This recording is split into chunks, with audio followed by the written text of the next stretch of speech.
With Dirk Nannes bagging the best figures of his excellent T20 career, Sussex Sharks lost for the 5th time in succession, as Somerset won for the 2nd time in 48 hours by defeating their hosts in Arundel by 34 runs in their latest NatWest T20 Blast match. Batting first after being put in by Ed Joyce, Somerset, who were again without their inspirational captain Marcus Trescothick, got off to a cracking start in front of a very good crowd at this wonderfully picturesque cricket ground through Chris Jones and Craig Kieswetter. The first 6 of the game came at the start of the 5th over, when Kieswetter drove Chris Liddle over extra cover, a superb shot to really get the innings moving. Indeed, Kieswetter looked in very good nick as he helped Somerset take 56 runs off the 6 overs of power play. With no wickets down and the former England keeper playing shots such as these, the visitors would have been delighted with their start.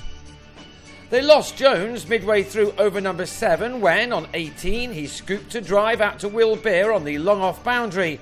That ended an opening partnership of 58 made in 39 balls. Peter Trigo tried to keep up the momentum, and he and his partner took the score to 80 for 1 at the halfway stage and then to 90 midway through the 12th over. Trigo had made a runner ball 17 when he was the next man out, as he went too far across his stumps to be bowled by Stefan Pilot. So Kieswetter now held the key for Somerset. He's having a great T20 season, and he made it to a 50 for the 4th time in 6 innings. This one had occupied 38 balls, and he then went on, becoming the 2nd best run scorer in this competition so far, as he took his tally of runs to 284, 1 fewer than Jason Roy, a man the Sharks know all about after Friday night. Had Kieswetter got just a fraction more on this shot off Liddle, he would have gone to the top of the run-scoring charts. He was instead caught by Beer, having contributed 70 runs to a score of 138 for 3, with 3 overs of the innings remaining. 3 fours had come off that over before the dismissal, and after he blocked out the first ball, new man Craig Macheda then drove his 2nd off Yasser Arafat over the long off rope for a 6. Macheda was out at the start of the penultimate over as he found Matt Machin in the deep off James Anyon to go for 7. But acting captain James Hildreth added a 3rd maximum in the last over to help his side get to a score of 163 for 4 from their 20 overs.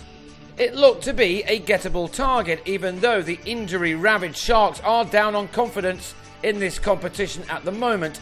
Chris Nash and Luke Wright looked to get them off to a good start with some early boundaries. But the Sharks were set back when they lost 3 important wickets in the first 6.2 overs. To the 10th ball of the reply, Nash holed out off Nannes, Alfonso Thomas the man with the catch, just to remind Sussex of his existence again. Midway through the 5th over, Wright was bowled by the man who took 4 wickets in 4 balls against Sussex in a championship match last week. And when Kieswetter continued his fine match by stumping Rory Hamilton-Brown, the Sharks were left on 42 for 3 in the 7th over. After 10, the score read 59 for 3 with 105 more wanted from the next 10 overs, and so Joyce had to get a wriggle on. He pulled Macheda for a 6, only for the bowler to finish off the same over by having Machin held by Jones at long off. Then, next ball, the 12th over was started with the wicket of Joyce on 25. He mistimed a pull off Max Waller to offer Johan Myburgh a simple enough catch at deep mid-wicket. Leg spinner Waller bowled tidily, his 4 overs costing only 23 runs in spite of this boundary.